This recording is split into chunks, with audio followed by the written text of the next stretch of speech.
Welcome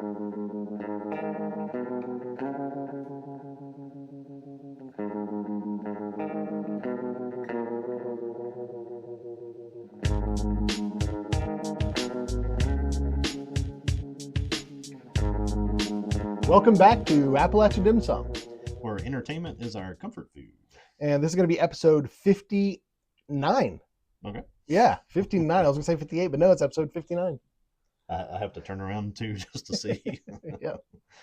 But yeah, we're going back to, this will be our main topic that we drew from the last time. Going to be Akira.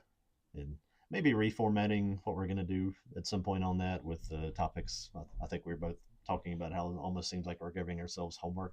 And Yeah. There's been a few months where like I'm just up late at night, and I knew you've done this too, watching something I haven't seen in forever, or researching it or whatever. But at some point we're going to draw Avatar: The Last Airbender, and your world's going to get like shut down because right. That's yeah. You've still never seen maybe a few episodes of it. Right. It's one of my favorite things to talk about ever, but at some point I'm going to figure out a way to get you to watch all that. Hopefully not under duress. Sitting there like drinking coffee, holding your eyes open, like let's stay awake. Get the apparatus from Clockwork Orange. Yeah, we drew Akira. Is it the landmark anime film?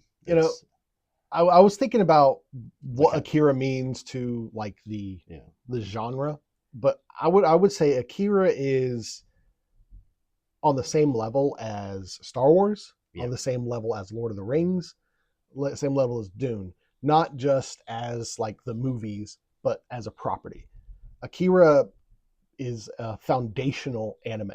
And it's not like it started anime. This is a 1988, no, definitely not. No. 1988 film. So there's been anime for decades before this, but it's like it really is like what it jump started interest in anime, I think, especially here in the West. In the West, absolutely. And it's interesting because like the creator of it, Katsuhiro Otomo, this is maybe as close to accurate as I'll ever get that one, said that he wrote this thing for a Japanese audience, that he was actually surprised that the West was interested in it. Interesting.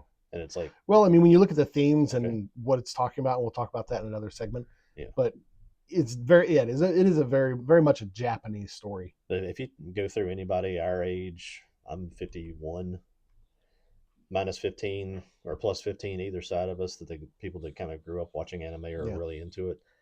I don't know that anybody's going to say that Akira is not like one of the best films, or maybe what got them into anime, or if they're going to rank things or whatever, they're always going to put it towards the top just because it's kind of that. It is like you said, that's probably the best analogy really, is it's the Star Wars of anime. It's there's so many things that is inspired by Akira, and Akira set the standard for, well, this is how you tell these stories.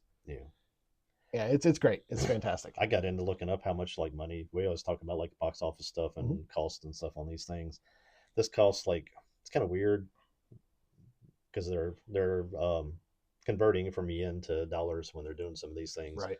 So they say the cost was basically like 5 million to 9 million. That's a kind of a big range. But I think they just didn't really have tracking for advertising and things like that at the time. It made $80 million across, it's like worldwide releases, the initial release and the subsequent releases. So it's been re-released in theaters, and I think that number counts in all that stuff.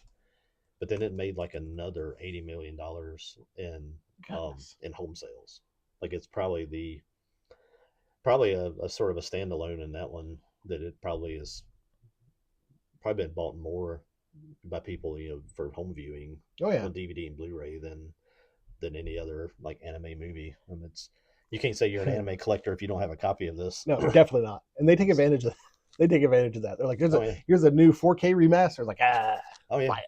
Yeah, I've only had one copy of this somehow or another, and I think it's mostly because I'm shopping for other things when I see it, but I always see something that's Akira there, whether it's a collection of the manga or it's a steelbook, Blu-ray, digital, 4K, whatever copy, and you're like, it's like, can I spend $40 right now on something that I've already seen and already own?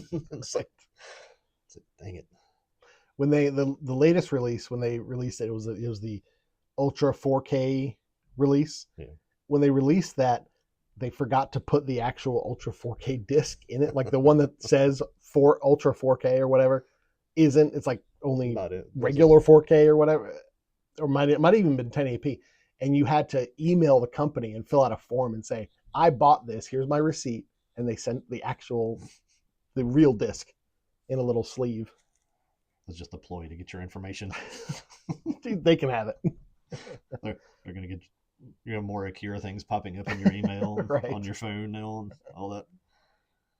I can't believe it only cost $10 million to make, because one of the things that when people are talking about Akira that they praise is the amount of detail that goes into literally every single frame of this movie. And when you get into, we'll talk about it in a different section too, about the creator, the Katsuhiro Otomo. You get into him and how meticulous he is and his background in it.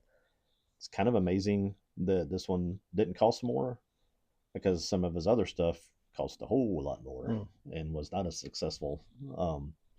Probably why you haven't seen anything else from him, and we'll get to all that too. But yeah, this guy is like he's the OG old school hand drawn anime. I would say almost master, or at least one of the leaders in it. And kind of interesting too that he kind of came along at a time where anime was kind of starting to dabble in computer generated stuff, right?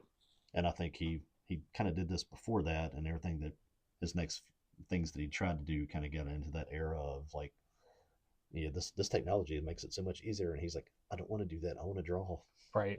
Because I mean, he really is not a movie creator. He's a manga artist, and you get into talking about how he goes through the manga and stuff. It's like, this guy's a machine, and it's kind of a weird like existence, honestly. When you get into how they like create stuff, it's like he literally just lives and breathes drawing. But that'd be great to be so dedicated to one particular thing like that. I'm too spastic. I'm all over the place. That's a thing our culture does not comprehend. It's no, definitely not. It's no. To get one good at one thing and master it and take pride, and that's, yeah, we've discussed that before. That's definitely, I don't know if it's Eastern or just specifically Japanese mentality.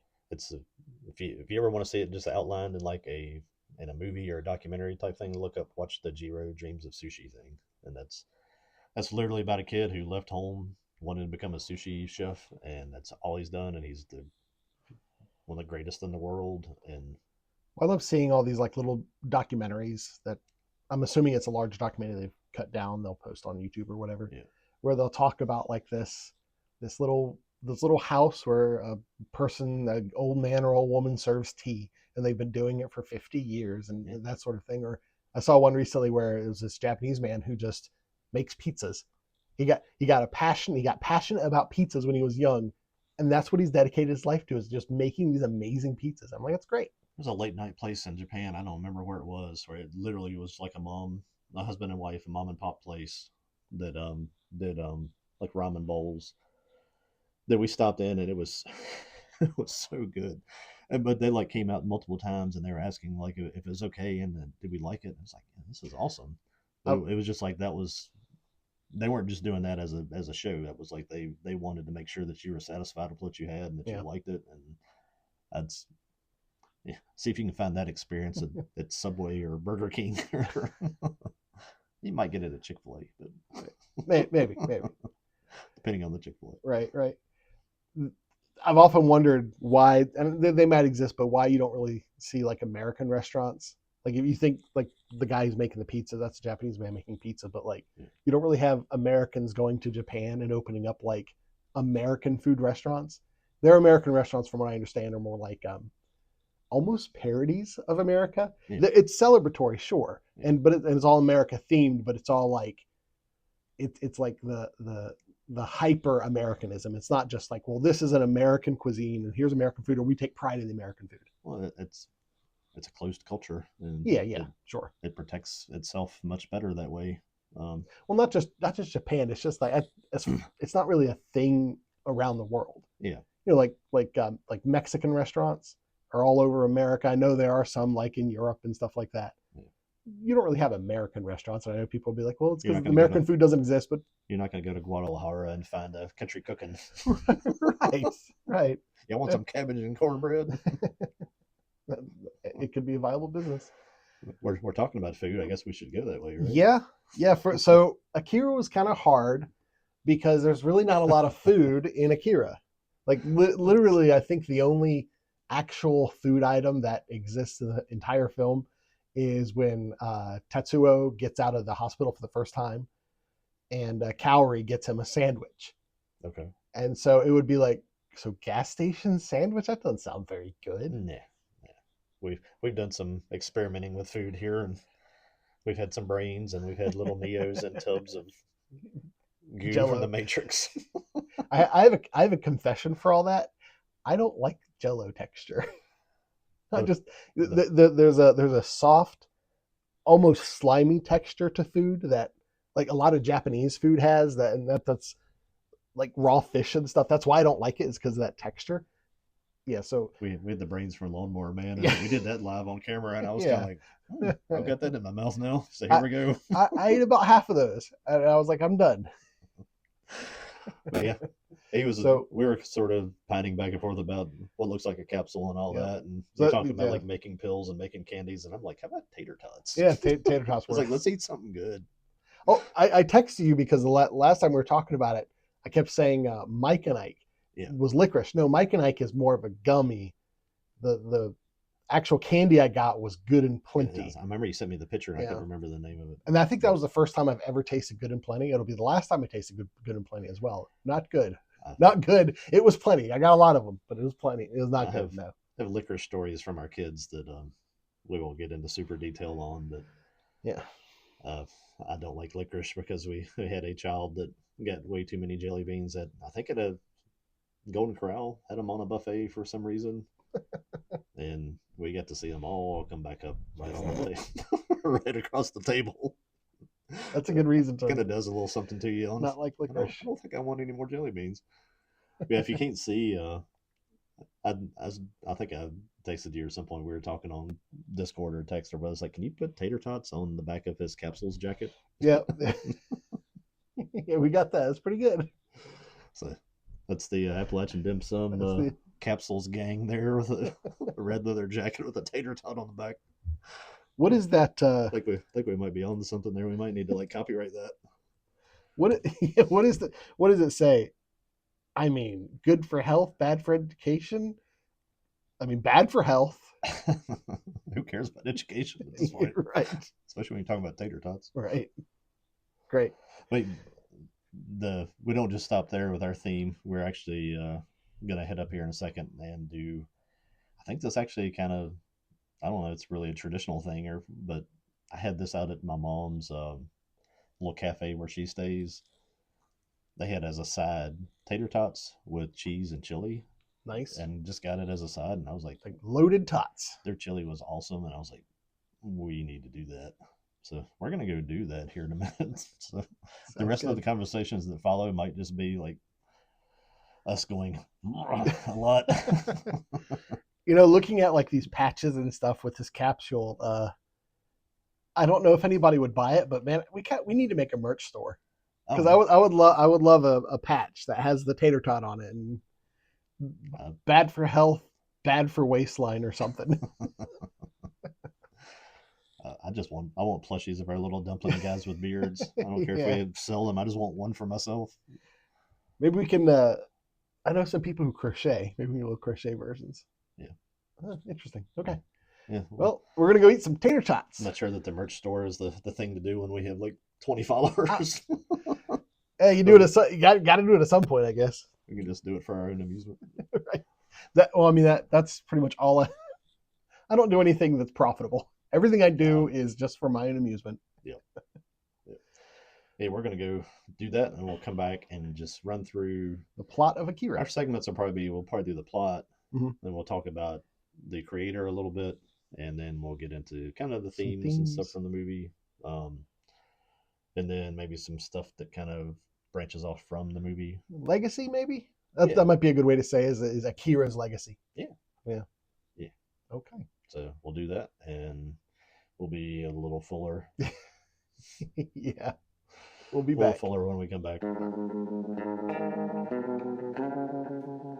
All right, let's get right into the plot summary of Akira.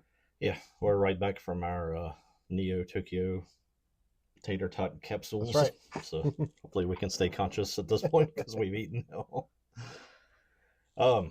Yeah, the plot of Akira. It's kind of one of those movies that where you have to get into this elaborate backstory that they put in to things that usually are depicted in like one little scene.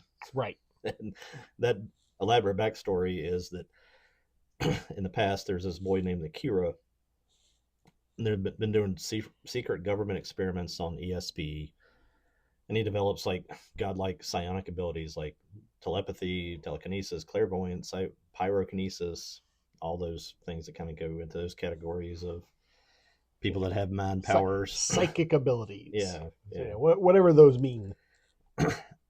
He loses control, causes an explosion that's supposed to take place in the world in 1988, and destroys Tokyo. And then he is detained, examined. They can't really figure him out. They dissect him and they freeze him. That's kind of the whole backstory of who the titular character is. And they freeze him with the hopes that future generations might be able to figure it out. Yeah, basically it's like, we don't know what's up with this dude, so let's just cut him up and freeze him.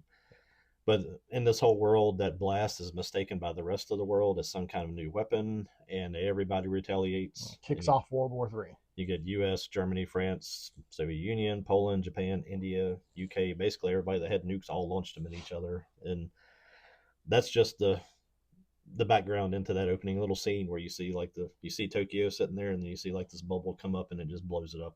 And I'm assuming that whole thing about all the nations firing nukes at each other, where'd you get that information?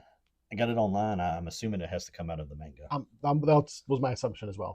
Because that was one of the questions in the beginning of the film. It's like, okay, World War III, what's that have to do with that explosion? Now, my assumption was the first time I saw this, right, is that because I knew that they were doing the government experiment thing and all that, I thought somebody nuked Tokyo to stop them.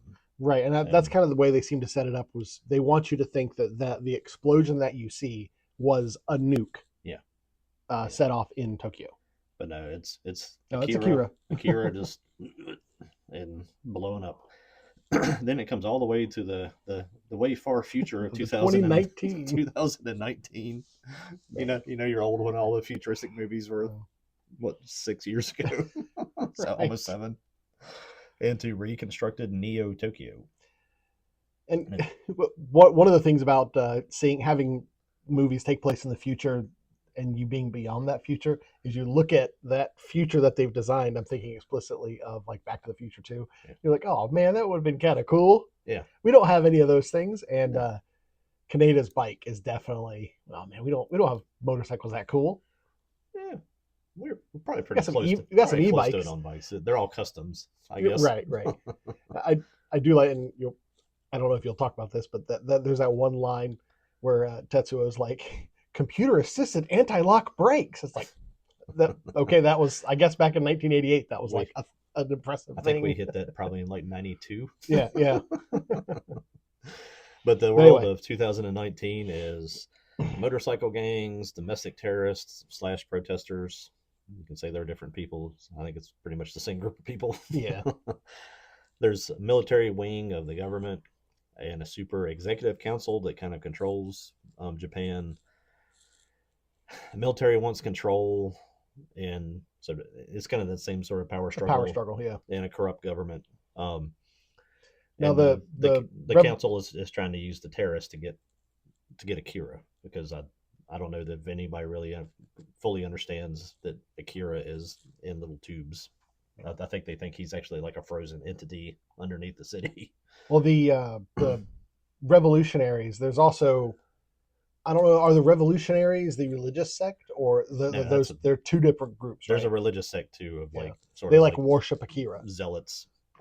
We really don't know much, at least from again, a lot of this stuff is probably delved deeper into the manga, because the manga is like 2,000 pages. Yeah. But like we don't really know like how these people know about Akira, or what they think Akira actually is. All we know is there's a religious group that sees Akira as some sort of god. Yeah, they've got, and they get in the way. That's kind of one. We had that one big picture of the guy that has like the big do. Yeah. And like the little like John Lennon glasses. He's sort of like the leader of these. He's like the priest of the zealots.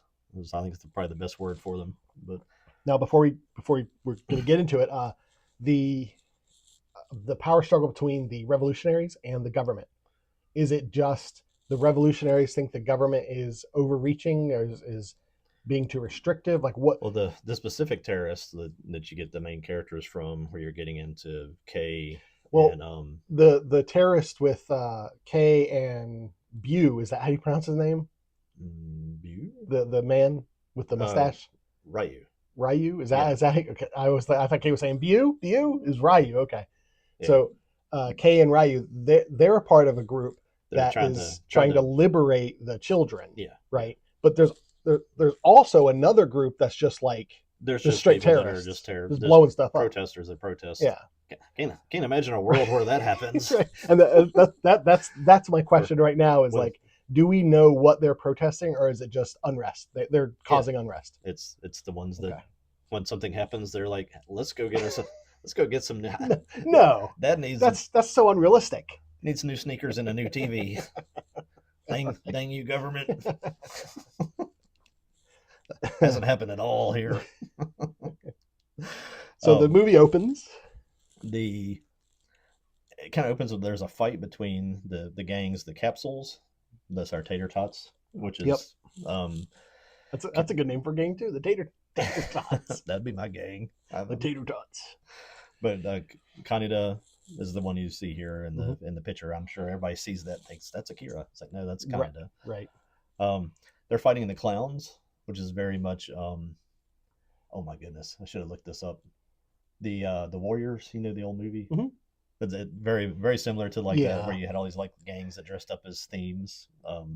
Yeah, and the Warriors was like late 70s or something. Yeah. So do you know if there was any inspiration there? It wasn't mentioned. I wouldn't be surprised. It's got to be. You got like a debate. You got the baseball players and the Warriors that have like their face painted and all that stuff, and but they're fighting, racing all over town. It's pretty lawless in this Tokyo. In the course of that, they run into, who we'll find out his name shortly after that, is Takashi 26, or he's number 26. Right. He's the first little kid you see. He's one of the three espers, and the espers are Takisha. All these guys are numbered. Kyoko, which is the girl, and she's number 25. And then there's Masaru. He's number 27. He's the one in the chair. Looks like little baby Donald Trump. Yeah. Yeah. But those are the three espers that are kind of the main part of the story. Runs into Takashi, and somehow or another through that contact, and I think there's more explanation of that in the book probably, Tetsuo, who's part of the capsule gang, it awakens like his psychic abilities. That when Takashi's out and he gets cornered by the cops, and the guy that's trying to steal him essentially gets shot by the cops, and like all the blood spatter and everything. Yeah. I remember when I first saw this, I was like, okay, this is different. Yeah. It's not like he doesn't just get shot. He gets like shot and he's like torn apart. He's still kind of protect the kid, and then like the police just like I watch a lot of shootings still from footage and things I see sometimes where you get like something that goes really south, like an armed robbery, and you end up with like 20 or 30 officers in a pursuit and a conflict with trying to catch these guys, and that's literally what it turns into sometimes, where one shot goes off and then everybody's shooting, and that's basically what happens to this dude. He gets shredded by like. Now, because of that, Takashi kind of freaks out a little bit and creates like a psychic like explosion sort of that destroys the surfaces and like the windows of the surrounding buildings. And while that's happening and people are like freaking out because of this, because they're protesters and everywhere, he disappears. And this is where you start to see the kind of powers that they have. It's probably that little burst of energy is what triggers whatever happens in Tetsuo. Okay. It's always been my assumption anyway. Yeah. The army takes him, Tetsuo, and they immediately, I guess they scan him or something. I don't remember the why part of that, but they see that he's like off the charts. I think pretty much what they were doing at first, the idea was like, well, let's make sure he's okay. Yeah. Because he got hurt from our experiment, hurt him. Yeah. Well, one, let's see if he's okay, and also, what is the effect of a human coming in contact with this guy? Yeah, that sort of thing. For some reason, and again, I think this kind of comes from the manga, that you find out. I think that's where it's at. I don't think they say it at all in the movie. That Tetsuo, the kind of mousy guy, part of the capsule gang, that his granddad was part of the original Akira experiment. Okay, that answers a question I was going to pose. I was going to say, well, is there anything that's special about Tetsuo himself, or could have this literally happened to literally anyone else? I don't remember that. Like, there's anything that explains like why. And okay, but I think it's probably in the book, and it's one of those things that probably should have included. Well, when Takeshi disappears and he like reappears just on the highway, if there's something inside Tetsuo that was a part of the program, I could see Takeshi like manifesting near him because he senses that there's some sort of like safety in Tetsuo. Like, well, he's like me, maybe he'll help.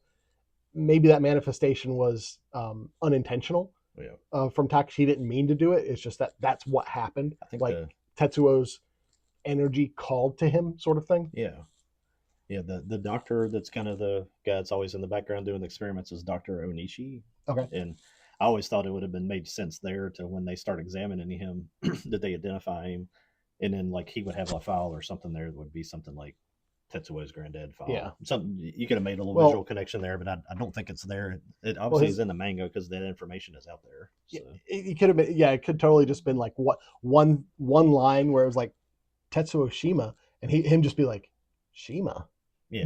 Just some sort of acknowledgement that there's a recognition. There could be something there in the movie that we missed to be a key. Yeah, I've missed. You kind of from there you kind of jump into this scene where Kaneda it meets Kei.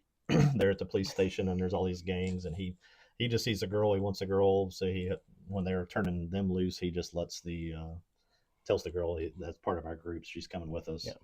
And it's kind of a good like Predator. Hey, 2. old man, I'm 26 or whatever he says. Kind of like Predator 2 or even some like the Terminator movies where they try to show like the police stations in the future, and it's just chaos and there's explosions and stuff going on. And I think there's a cubicle where there's like an officer that's just pounding some guy, just beating the tar out of him. Recently, there was that situation up in New York where that guy tried to throw a grenade and it didn't work. Oh yeah, you know what I'm talking about? Yeah, that scene is in Akira because in that scene, a guy runs up and he's like, "For the revolution!" and he throws a grenade and it just kind of like fizzles out, and then the cops get on him and start beating him. When I rewatched that, I saw that, I was like, that was kind of prophetic. That was great. Protesters in the future are just as dumb as ours, but I guess this is 7 years ago now in our world. So Tetsuo escapes the hospital where he's been examined and all this stuff. Gets a bite, goes back, and he is, because of this ongoing feud with the clowns, he is jumped by the clowns. They assault his girl, what's her name? Kaori? Yeah. And beat him up pretty bad. Kaori. Yeah. And he freaks out, and he starts having like sort of or I don't know what you call it. He starts seeing all kinds of crazy stuff when he freaks out. I don't know if he's hallucinating or if it's just more of the things being unlocked in his mind or whatever. Yeah. The army just appears again and takes him again. I think he's starting to manifest. Yeah. Like his stress is making him manifest. Yes. Yeah. And there's a lot of things I'm kind of going through pretty quickly. They just show up and take them. Yeah, they yoink. Do. I like how they like Matrix style. I like how they completely ignore everybody else. It's just like they just show up, pick them up, and leave, and they're like, "Hey, what are you doing?" Big old like super tractor trailer truck, like the thing in one of the Animatrix shorts. Yeah, that just shows up and just throws him in. And the dude that steps in between him is totally just like an agent looking guy. He's your stereotypical American G-man. Yeah, that's Colonel Shikishima. No, I don't even think he has the name. Oh. It's just a foot soldier. He's in a black suit with a tie. He looks like a Men in Black guy and like black sunglasses. And he just stands in front of Kaneda. I said something real quickly about the military wing. It's headed by the guy I just mentioned, Colonel Shikishima. He's kind of like the traditional army guy. He's the doesn't exactly look Japanese, but okay. Yeah, no, it looks like Sergeant Slaughter. Yeah. But kind of joins the resistance with chasing after the girl K. Finds out that they're trying to expose the espers. Mm-hmm. You get to the hospital where they've taken Tetsuo back to, and the espers there try to kill him, and they fail. And I definitely had that question in the beginning. Was like, well, okay, well, knowing after you finish watching the film, you're like, okay, I can kind of get why they're like, hey, we need to stop him because we knew what happened to Akira and all that. But it seemed weird to me that they would just automatically say, well, we got to kill this guy. The Kyoko is a little bit more like the clairvoyant, right? The girl, right? And I think she sees the future and sees that, like, yeah, this is not going to go well. It's like we should kill him while we can. Yeah. Try to kill him, fail. Try to kill him by manifesting his toys. Yeah, big old bear. I love it how they start off and they're these little 1-inch figurines. You got there's like a bear, a bunny, and a car. There's a car that looks like Speed Buggy from the old Hanna-Barbera stuff that like crawls yeah. up onto the thing. Yeah, it's a bipedal car. and they just become these huge monstrosities, and the bear has like a snake on his arm. Yeah, it's great. It's great beautiful visuals. Yeah. And then this kind of unleashes whatever more of his power needed to be unleashed. He tries to leave again, and like if there's guards that come out and try to stop him, and he just he explodes them. Like that visual splatters them all over the ceilings and the walls. And the design of that scene where his power creates a sort of like a concussive bubble that pushes the guys up against the wall and the ceiling and just makes mincemeat out of them. Yeah. And they're just dripping from the walls and ceiling. And you see how the force made these concave indents into the ceiling and the floor and the wall. It's a beautiful visual. Yeah. Beautiful for gory. Yeah. Beautiful, very detailed. Yeah. That's one thing you have to kind of recognize in anime is that you have to remember that this stuff is being hand drawn, and it is a work of art. And even if they're drawing something unpleasant, it's still kind of crazy the amount of detail that they can draw. Yeah. Kyoko, number 25, tells Tetsuo where Akira is, and that and they do that because he threatens them. Yeah. Because he hears the name Akira, and he's like, well, who or what is Akira? At one point he's asking, he's like, well, what is this thing you keep saying that's Akira? And they're like, well, he's more powerful than you. And he's like, I'm gonna get him. Yeah.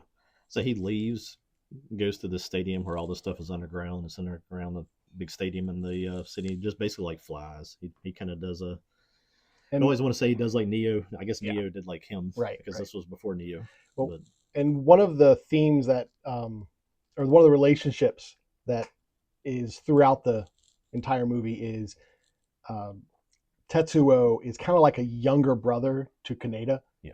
And he kind of resents that. And there are a couple of times he says things like, you can't tell me what to do anymore. You don't always have to come and save me. So there's definitely a sense of being lesser, of being beneath Kaneda. And that's a part of what he's going through at this point is he's feeling powerful for like the first time in his life. He is and it's consuming him. He's the bullied, weak guy who all of a sudden got power and does not know what to do. And even like he's not, when he kills all these guys at the hospital, it's like I don't think he's like maliciously trying to kill people. He's just like he's expressing his anger, and it's like it's just blowing people up. Well, when he kills those guards, he's like, "Get away!" and they explode. I don't think he meant to kill them. He just meant to like get them away. Like imagine if you push somebody, and when you push them, your arms just go through them. Yeah. That's kind of like what happened. Yeah. He just wasn't aware of what his power was. But not that if he did know, not that he probably still would have killed him. Yeah. He's that kind of guy. Yeah. But anyway, go ahead. You get into multiple things kind of going on really quickly from this point on in the movie. The 25 and 26, which that's Takashi and Kyoko, the first boy that you see, and then the girl. Right. They kind of take over Kay and give her powers. Kay is the terrorist girl. It's the girl that Kaneda's after. Yeah.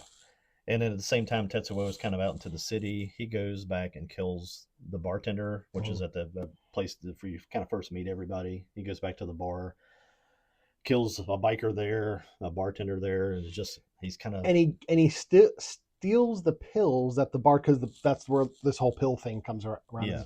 The bar is where people go to get the pills. He's Yeah. the pusher, and my thought was it was Tetsuo satisfying a part of his ego that he felt lesser again at the bar because the bartender had the pills and he lorded that over them. Like, if you want the pills, you got to do this. I'm the boss here. Yeah, it's all about him taking that power for himself. It's the thing you see in 1,000 movies. It's like even in Lawnmower Man. Yeah. We talked about where he goes back and everybody that mistreated him is now it's time for them to die. Yeah, we are going to talk about as we mentioned, we're talking about like the legacy of Akira, and that was one of the when I was kind of writing stuff out at the end of me saying, well, this movie's kind of like, I was like, wait a minute, Lawnmower Man. I mean, that's totally Lawnmower Man, totally Chronicle. There's all kinds of stuff that we'll talk about on that one. Yeah. At the same time, the council is kind of funny. It's a good portrayal, I think, of a council, like a corrupt councilman. It's I forget what that guy's name is. He's like Nezu. Okay. Nezu, and they draw him little short like rat dude. He's got like teeth like a rat. Yeah. They try to arrest the colonel, mm-hmm. and he overthrows them. Yep. So that power struggle kind of goes back and forth, but you don't mess with the military wing of your government if you're in the middle of turmoil because they win. And he does. Yeah, the colonel at one point says they're going to institute martial law in the city. Yeah. Kind of looks like it's a city where that probably should have happened 10 years ago. Right. We got plenty of those here. Stay out of current events. Tetsuo continues going to the stadium. It is amazing how current a lot of the situations and themes and stuff felt when watching this for the first time in a few years. You can go back and find an example of almost everything that happens in this movie is somewhere that happened in Seattle or Baltimore or Chicago or New York, and it's just even, and one can ask cart before the horse kind of thing, like which was even the idea that they had the 2020 Tokyo had the 2020 Olympics was going to be in Tokyo. Yeah. Like, I don't think they knew that back when he wrote this in the early 80s. No, it's usually about 5 to 8 years ahead of time, I think, when those bids happen. I forget. Right. And of course, I think one could probably make the argument that, well, the reason they were having it in Tokyo is because of Akira. Yeah. Like, that could have been the entire reason to make that real. But Tetsuo continues going to the stadium to try to get to where Akira is. The military is out. Kind of like the police. It really isn't police. It's kind of militarized at that point. I guess some of it's military, some of it's probably local police. Well, it's kind of like the police. You see the police at the beginning, and they're kind of dealing with the street level gangs. Yeah. But then the military comes in because the police just get overwhelmed. Yeah. And they're in the middle of all this. You just have people that are just burning down the city and rioting and stuff for whatever reason too. So. And on the way to the stadium, the military is actively trying to stop Tetsuo, and he's doing stuff like just flinging tanks, and he destroys a bridge and kills all the Akira religious people. The next thing is he gets attacked by the military on the way, crushing them, and all the zealots that thought he was going to be like their thing. They're on the bridge. Half of them die, but then even after that, save me.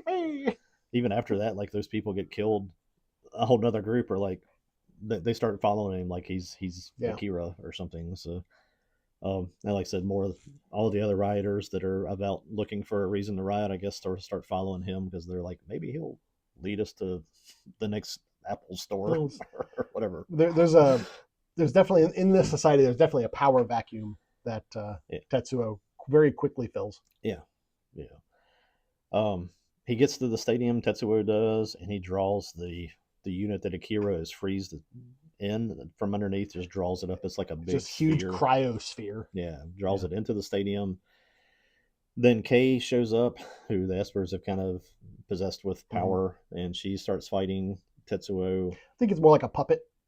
Yeah. She's just being controlled by them remotely, which is kind of a cool power. Yeah. Not for Kay. No, not for Kay.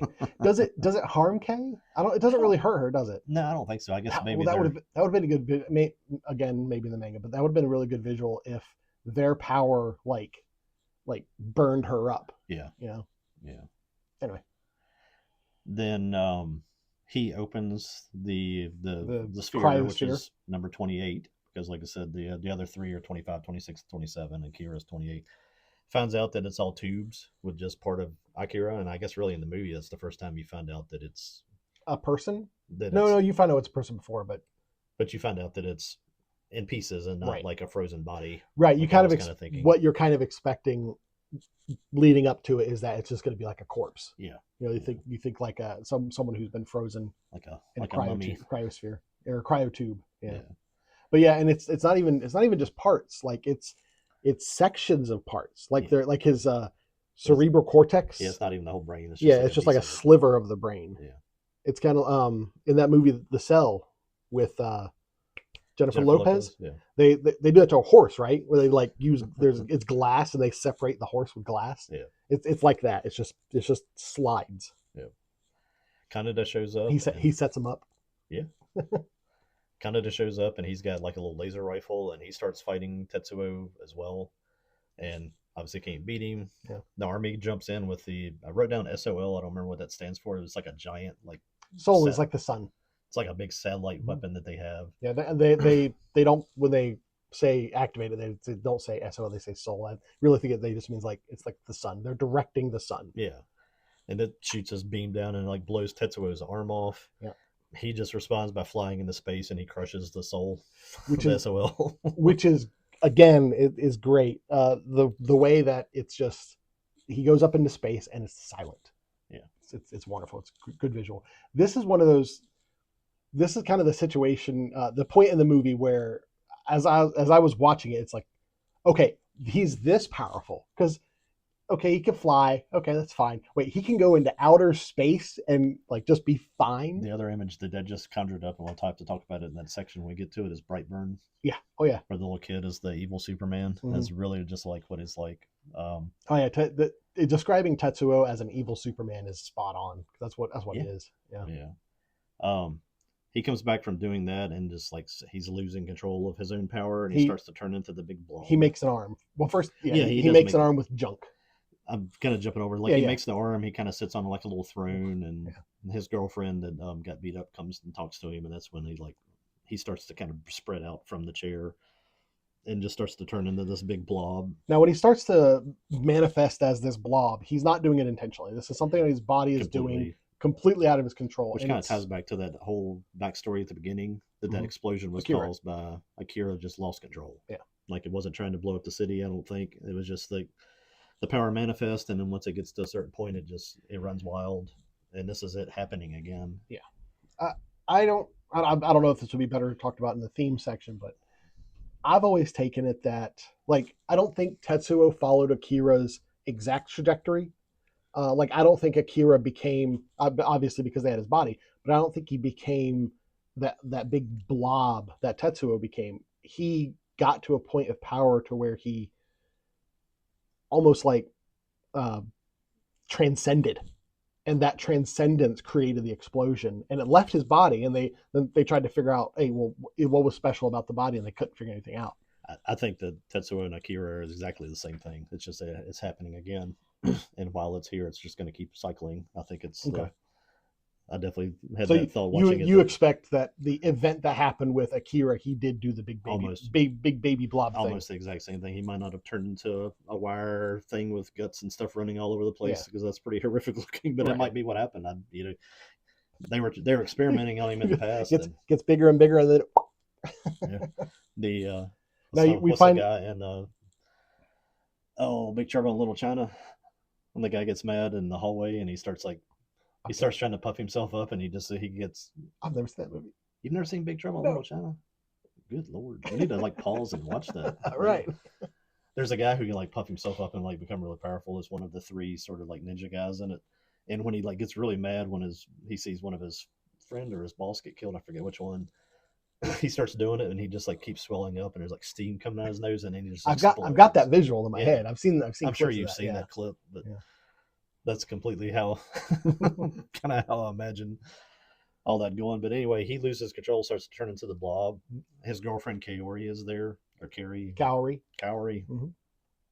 starts to crush her, and starts to crush Kanata as well. They just get drawn in, and they're just getting squished by this thing. Kanata, help Kaori! I can feel her pain as he's also being crushed. I'm like, what do you expected to do, dude? And it doesn't get Kanata, but it does. It just pops. Kaori, pops like a tick. That I do like this part of the movie because one of the things it shows you the conflict between Tetsuo and Kaneda really before this comes to a head where you see the dynamic in their relationship where Tetsuo resents Kaneda for being the leader of their group essentially. Yeah. But when it comes time when the rubber meets the road, so to speak, Tetsuo recognizes Kaneda's leadership over him and he bows to it. Like even when in insurmountable odds, he's looking to Kaneda, and it's great. It's true in nature. Yeah. An alpha is an alpha and a beta is a beta. Yeah. You try to put a beta in charge of a packet, an alpha will he turns into a giant baby. and an alpha will come and fix the problem.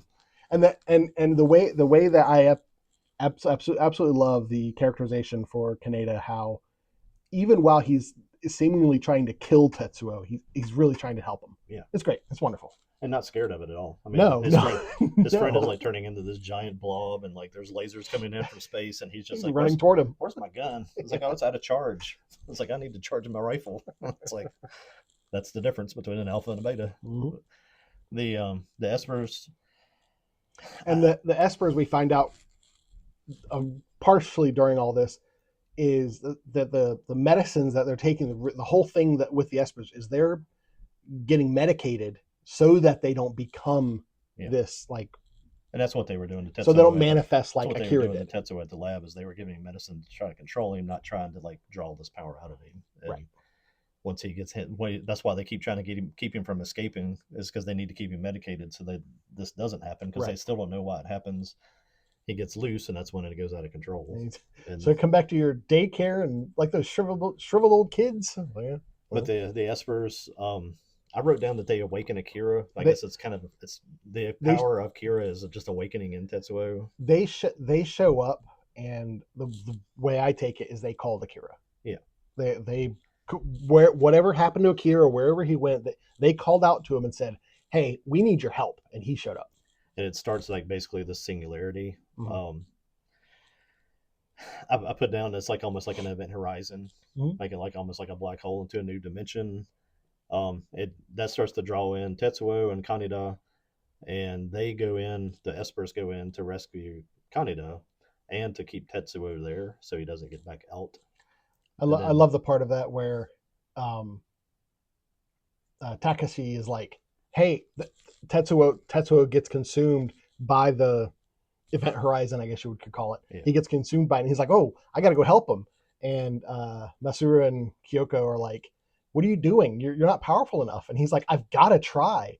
And they're like, "Well, if we all go, maybe together we can do it." It seemed like they could have thought of that before. But... right. Well, one of the things, I'll just mention this here real quick because not a lot to say about it.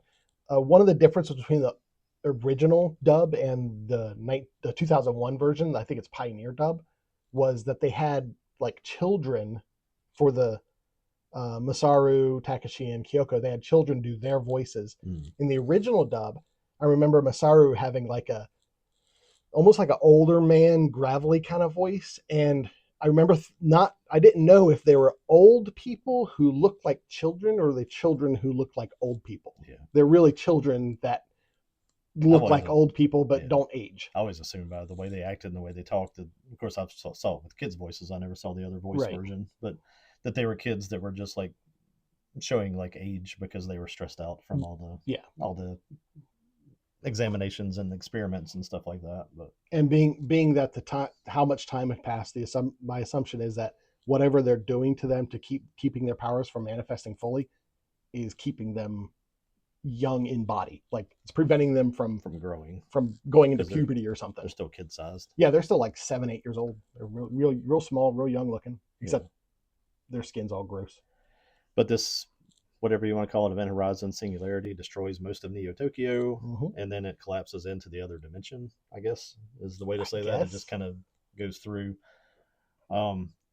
keeps Tetsuo and the espers there. And you do who was the scientist? Dr. Onishi. Dr. Onishi.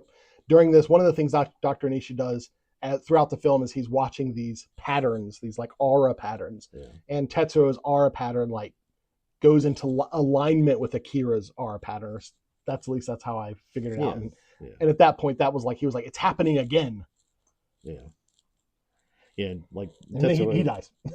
They all die. Tetsuo, and you hear the Esper's voices that suggest they've created another universe and they've Mhm. transcended the bounds of humanity and Yeah.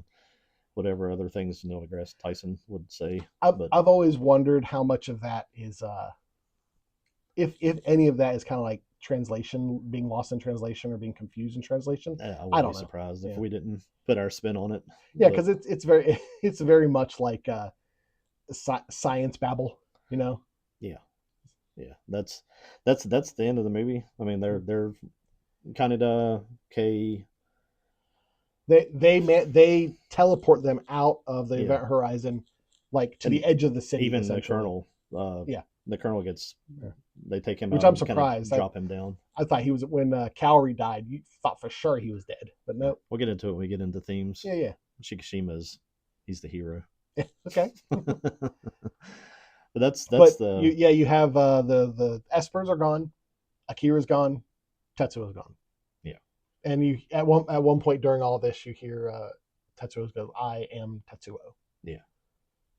So kind of a not something I don't think they were intending to be like there'll be a sequel or an extended thing, but I guess they Being that all of the Espers are gone, I think it's done. Like, yeah. that's it. Yeah. This was the if they ever did anything else, it would be like, oh, let's make a sequel and show you what happened with Akira. Or I think the probably easier sequel to write would be how to keep them from coming back through from their dimension, right? Which was Stranger Things. Right.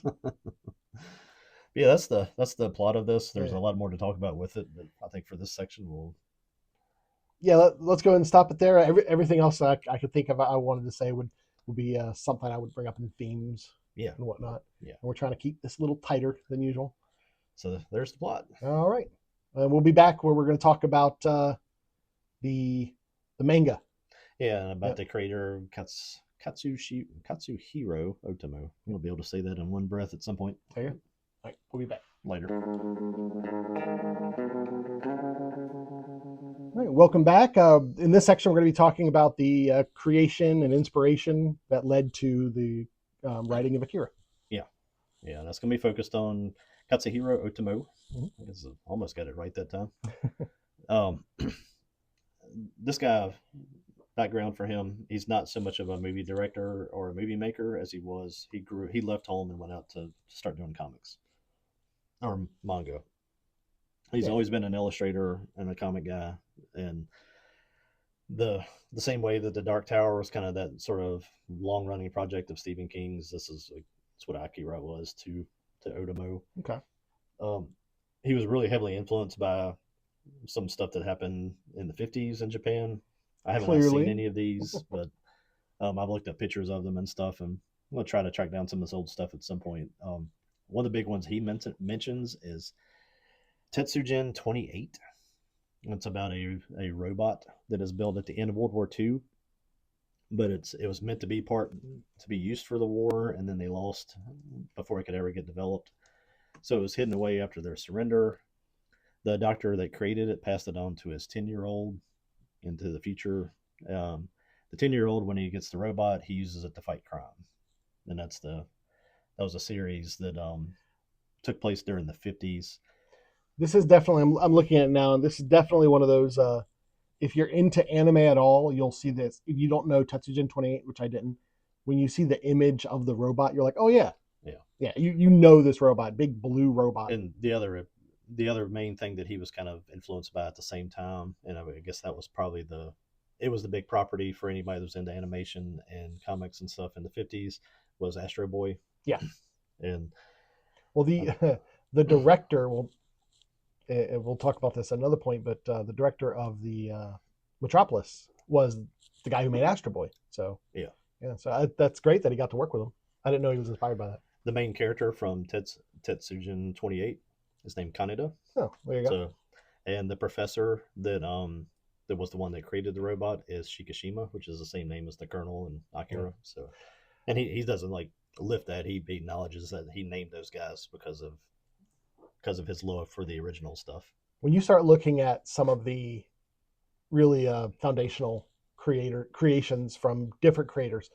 I'm thinking specifically like Akira, Star Wars. I mean, it could be even through the Matrix in this.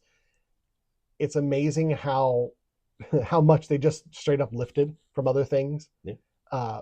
It's like I think like Quentin Tarantino as a director, people have taken like his shots and be like, these shots are exactly like these shots in these films, and it's like it's almost shameless, but it's more of like an homage, and there's a respect to that. Yeah. You know, I think it's great. when you do it and you acknowledge it, it's Yeah, yeah. You're not intentionally ripping it off. You're tipping your hat. Did you ever watch the America's Got Talent show on TV?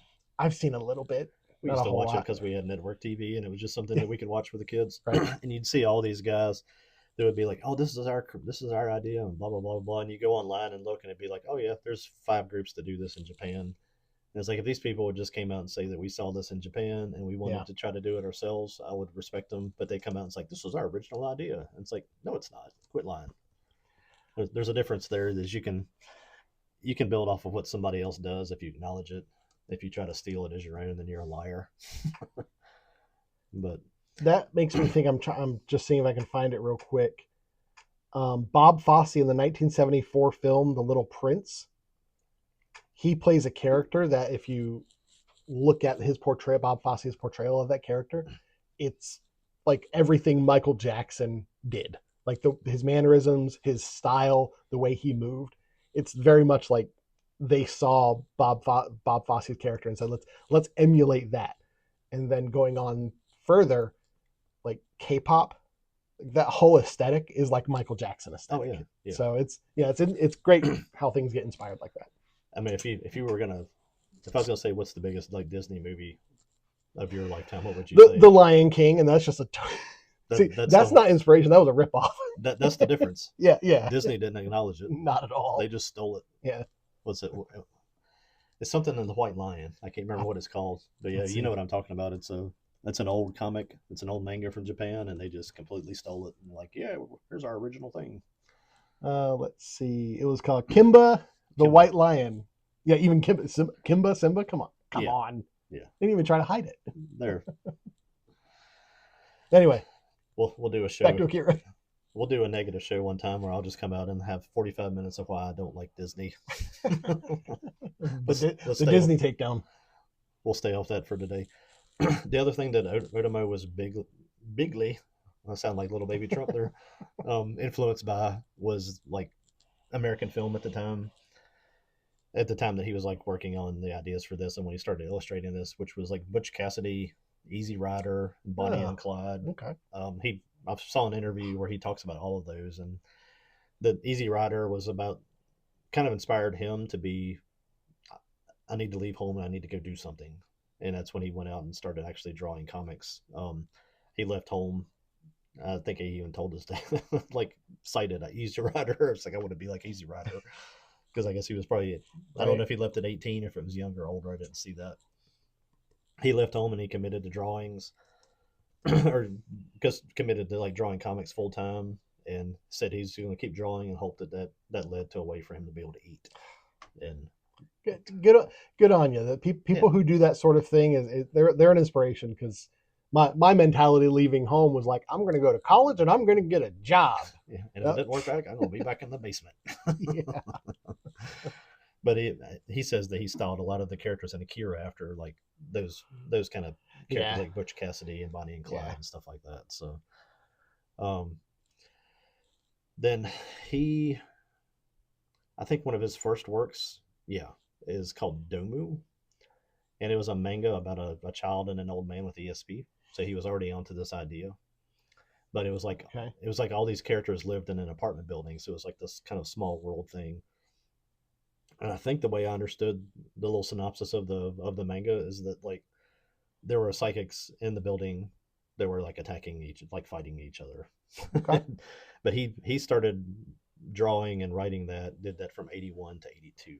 Well, he started his career in 1973. And that was probably like when you're talking about whether he was just like, well, I'm gonna make it on my own. So it took him about 10 years to actually get something going.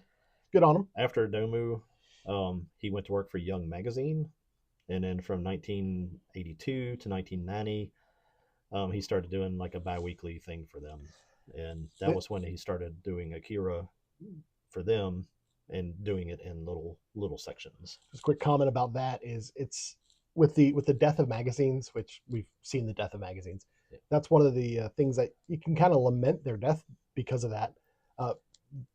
They were a resource for creators to get their stuff published. Yeah, that's where because short story now writers came. Yeah, Stephen well, Stephen Stephen King King started. stuff. Dune started as a series, like in Dune, it's like book 1, book 2. Well, those books that's what he submitted to the science fiction magazine, and that's what they published. Yeah, I mean, I don't know someone who wants to have something published now. They're really all they can do is put it online. Put it online and hopefully people see it. Hopefully people see it and doesn't get stolen in a way that Yeah. you don't have any rights to it, because that was the protection that happened through magazines at the time, is that they published it from Randy or from Joel, that we had that kind of umbrella protection for that the magazine had, that you're not ripping this off, that it's acknowledged that it was our works and stuff. And you do anything online at this point, it's hard to tell. People will steal your stuff and then silence you and call you. At this point, don't even worry about the people stealing it. It's going to be AI that that takes your information, puts it through the meat grinder, and spits it out somewhere else. Yep. Yeah. But he was drawing 20 pages per chapter for the Akira, the biweekly thing, and was getting out 40 pages in a month. Wow. So he was just doing this, and a machine. It said that he stuck to a schedule where he was finishing his draft by Sunday morning for that week, inking it at night, like on Sunday night, and then dropping it off on Monday to be published. Jeez. And he had one assistant that would help like fill lines and shade backgrounds. And he drew directly on what he was going to submit. So it wasn't any like, I'm going to try this, and if I don't like it, ball this up. It was like he had it committed to. It was committed from the get go. It's like, this is, once I start, this is this week's stuff. And nice. I guess if it didn't turn out right, I guess he always had it kind of thought out. Do you know if he had like written out the story before? Like, how did he do that? I don't know how. I never saw like if he had it written in a book, or if he had it like storyboarded, or if he had just notes. There's a couple of times that they show like an interview with him where he has a notebook, and it's literally like a thing you'd see, like the notebook of like a serial killer, or it's just like all these like little side line this way and line this way, and like little pictures and stuff. So I think he was probably doing it from a notebook that he just probably when he wasn't doing this, he was somewhere else thinking about it. And it's always interesting to see how different massively creative people go about it. Like some of them, like if they want to do something like Akira, they would have the outline, then the script, then the rough version of the page, then the final version. It's like there would be all these different iterations of it. Yeah. But then there are some people who can just sit down and be like, I'm writing the story. Yeah. I can't imagine being 14 pages into your thing and like screwing something up, drawing, and then like, keep going. I'll just keep going. But well, I've seen videos of artists where they'll draw like one thing, you think they're drawing one thing, but they're drawing another. Yeah. It's like they change what the drawing is. And someone who really knows what they're doing when it comes to art, they're able to work with what's there. Yeah. Yeah. If you're dealing inside the frames of a comic square and stuff, I'm sure you've got to kind of get your points plotted out and stuff. And yeah, I still can't comprehend being that organized and having that kind of forethought I could think about like drawing one scene of what I wanted to draw, but just to have it progress. Right. That blows me away. What now? And then he got into, because of the popularity, like, so this thing went for 8 years. It was like 2,000 pages all said. I've seen like the books at shows and stuff. Mm-hmm. They're huge. Mm-hmm. I don't know how many volumes they did it into. I think it said somewhere. I just didn't write that down. They released a box set, which I own. I haven't got into it. It was one of those things I saw on Amazon. It was like $98 or something like that. It was like right at 100. And I was like, I've got to get it. Yeah. It's this massive thing, and it just.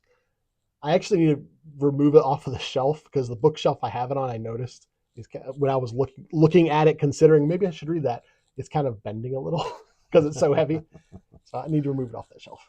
This kind of started him into to doing some anime instead of just the manga stuff. And that's really unique. It's really unique for a manga artist, creator, to be to head at least to head Yeah. the creation of the anime. Yeah, he'd be part of like a storyboard team for like an animation department. Yeah. In most other scenarios, but he decided I'm going to start making this into full movies. But that's probably why the animation is so meticulously done, is because he was in charge of it. Yeah, he did segments for. I haven't seen Neo Tokyo. Right. I think that's a not a montage. What do you call it? A collection. There's another word that I'm not coming up with, but yeah, there's a word. It's not on my brain though. And then he did Robot Carnival as well. Yeah, that are both anthologies. Very good job. Good job. Hey, we get there sometimes. There's also one that I've only watched a couple of the segments. It's in space. I'm getting to that. Okay. He did Neo Tokyo and Robot Carnival before Right. he did Akira. Right. Akira was 1988. From the success of that, of course, like everything, people saw that he made what at the time it wasn't a full $160 million made off of Akira, but he was making a lot of money off of it. Of course, the thing that every industry does is like, we need you to do more. Right. So he came back and did Memories, and I think that's the thing. Memories, that's what I'm talking about. Yeah, he did that in 1995, and I think that's like three short films in one, but it's like they're all his. They're not Robot Carnival and Neo Tokyo. He did a piece in them. That some of them were from other artists and other creators, but yeah, I'm looking at Memories right now, and yeah, it's three short films really: Magnetic Rose, Stink Bomb, and Cannon Fodder. I only ever watched Magnetic Rose, and that's trippy. Yeah, very trippy. It's very cool. Yeah, and then from there, 2001, he wrote the screenplay for Metropolis. Yep, which is based off of a 1949 story, and that's kind of the. I don't have that info. I'm sure we'll get to that later. Yeah. But the Metropolis guy is kind of like he's kind of the godfather of manga and anime, pretty much, isn't he? Yeah. Yeah. And then from there, the last thing he did was Steam Boy, and we'll talk about that later as well. That's the last thing he's done. 2004, and because of the way that worked out financially, that was kind of the end of him doing stuff. He did a live action movie of Mushishi, and that's it. And there's rumors of he was going to do a sequel to Akira that I think was like 2019, and I think the pandemic kind of derailed that. I'm not sure if that's even still out there, but this guy's like a super meticulous guy, very detail oriented, and I don't think, from what I've understood with him, is I think that when he was in the world where you're hand drawing stuff and you're hand animating the movies, just that perfect time and place is what Akira was, where he put that kind of detail into it. Didn't spend as much money because he didn't have as much money to spend as he did on like Steam Boy. And then computer animation followed that, and I think that's one of those things that he tried to figure out how to kind of navigate and didn't. He's that old guy that didn't survive the change in the system, I guess. Yeah. And it's a shame that you haven't seen any more stuff from him, honestly. But I kind of put him in the same category as Satoshi Kon, because what he has, at least from what I've seen, seems really high quality. Seems really, really well done, and a lot of passion was put into it. But there's not a lot of stuff that he's made. Yeah. Well, Satoshi Kon, I think, would have turned us out several more things by now. If he didn't die. But he died of he had some kind of aggressive cancer or something, I think. Something. But Otomo is everything I've seen described. Talk about him describes him as a perfectionist, and I think it's just one of those things from all those years of habit and drawing and all that stuff, just coming into a world where like somebody wants to corporatize what you do and bring in 40 other people and animation CGI companies and stuff to do your work. I just don't think that was his thing, and he just didn't want to adapt to it or couldn't adapt to it. I don't know. I never found anything that kind of went into that detail. I would love someone to do an interview with him and talk about AI art, because if that is if the reason he kind of stepped away from the industry is it was going more automated with CG, and they were starting to take it from the hand-drawn animation, lovingly curated, to 3D models that you can churn out. I bet this whole AI thing is just breaking his heart, man. Well, and I think when you get into actually talking about what a perfectionist is and somebody that kind of works on the level that this guy, kind of an obsessive level of work ethic that this guy has, Steam Boy was a pretty massive failure. Yeah. And I think that for a creator, especially like somebody like him, again, I don't know the dude, but I think that's one of those things that's a, when you pride yourself on being really good at that one thing, like a lot of Japanese culture does, I think it might have been a pretty big blow to his ego, yeah. To his mental health and his ability to want to create and all that kind of stuff. So, and I haven't seen a lot of interviews that really took place much after Steam Boy, and they were kind of promotional interviews for Steam Boy. I didn't find too many things that were like after Steam Boy, so it kind of seemed like he was like, I don't know, he felt ashamed that his movie didn't do well or what, but he seemed to kind of just drift off after that. There is a mentality some people can get where like, you don't want it, fine, like, yeah. Hey, you know what? I put my heart and soul into this, and it wasn't reciprocated. Fine, I'm not going to bother.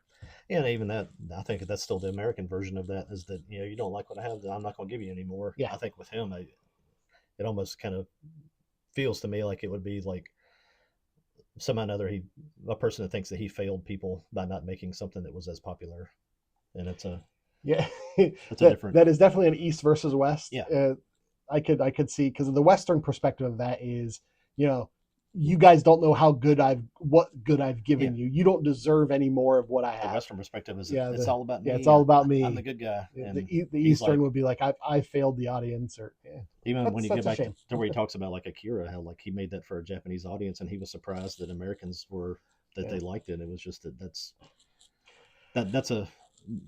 that mentality doesn't exist in Hollywood or in America, where I'm like, well, I'm just going to make this for these guys that live down in the Appalachian Mountains. Well, unfortunately, not that Americans don't appreciate themes and commentary about culture that might be critical of them. Yeah. A lot of us are fine with that. Generally speaking, I think a lot of Westerners are very surface level. So looking at Akira and what it might have to say doesn't really bother us, or it doesn't really concern us. We're just like, hey, cool, this guy's a superhero. Yeah. So that's that's kind of the background of this guy. Mm-hmm. Interesting dude. It's kind of a shame that the career kind of went the path that it did go, because we'll get into talking about it with Steam Boy. It's not that Steam Boy isn't as good as Akira. It's better in a lot of ways. It just maybe story wise wasn't as good. Animation wise, I think if you sit down and watch the two and watch Steam Boy again, I think a lot of people don't have Steam Boy really in their recent memory, just because it's not as popular of a thing. And I don't think you hear people come back and talk about watching it. But if you see what he did from Akira to Steam Boy, you're like, man, he brought his A game to Steam Boy. Oh yeah.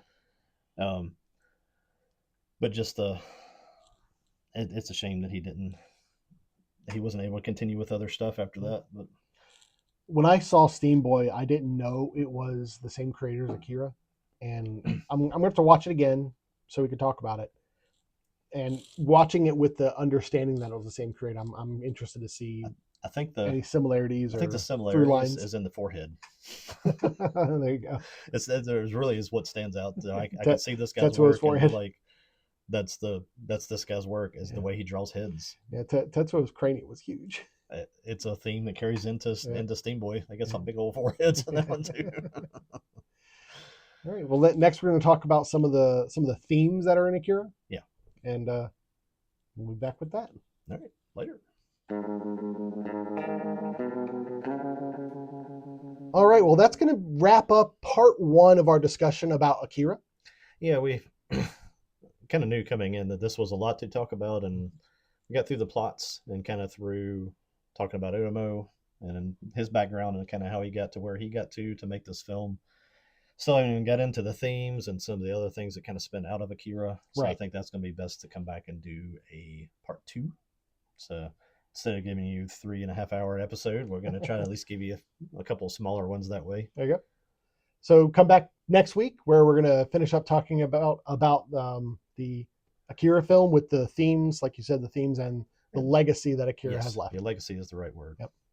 All right. Well, hey, I've enjoyed part one, Joel. Thanks. It's you can't cut down one of the landmark animes of our times. And I feel like we're barreling through it anyway. So yeah, we are. All right. So, all right. Bye. Later.